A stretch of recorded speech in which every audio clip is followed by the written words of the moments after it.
وبركاته مدن قدومي وما سنتهاي maanta barlamaanku ka duwan yahay maalmihii hore waxaan ugu soo kordhay in miisaska la garaaco waa ka xunnahay waxa fiicnaan lahayd fikirka xildhibaanku inuu ku cabiro halkan laakiin uu miis garaaco xildhibaan hadlayo uu ku foodeeyo macno badan ma sameynayso assalaamu calaykum waraxmatullaahi wabarakaatuh mudane gudoomiye waa mahadsantahay xildhibaanada sharafta leh waa mahadsantihiin ajandaha maanta waxaa fiicnaan lahayd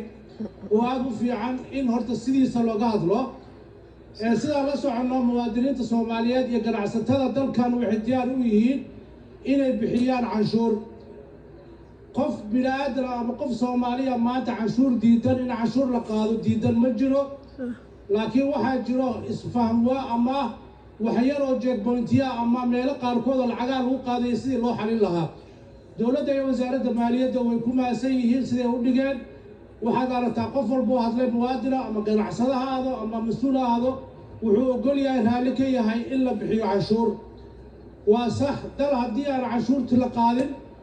horumar ma gaaro waxaa la socotaan in macallimiin 6 kuna ciidamada tiro badan annagoo meesha fadhinaa shaqaalaha rayidka iyo qof walba Soomaaliya uu mushaar ka qaato canshuurta laga qaado gobolka Banaadir dekedda iyo meeshaan iyo guud ahaan dalka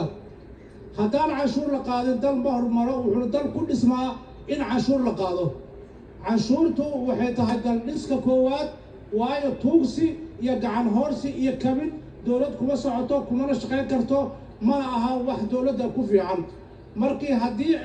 canshuurtii la habeeyey system loo sameeyey oo hal meel lagu qaadayo ee wasaaradda maaliyadda wasiirkan uu shalay sheegay xalal sheegay sidaa la socota idaacadaha uu ka sheegay in wixii yar yaraa ee dekedda dhexyiile la qaaday baraha kontaroolada ee ex control balcad iyo ex control afgooye aan lacag lagu qaadi karin way maasantahay wasaaraddu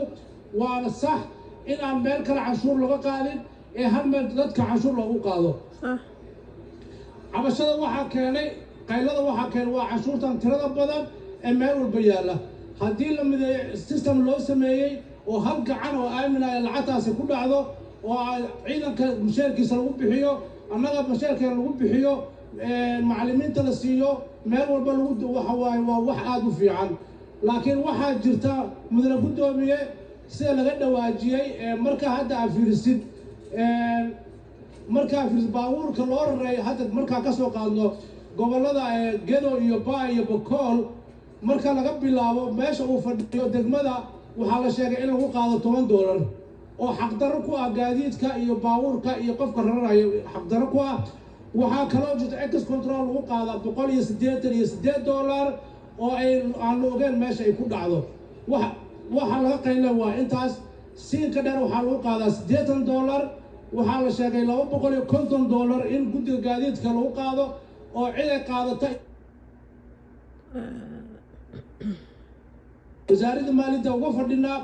in ay kontroosho ay baabi'iso lacagtaas xaqdarrada ah shacabka aan qaban ee laga qaado ee u socdo goboladan nin maskiina gaari rartay oo xogaa badeeca u saaran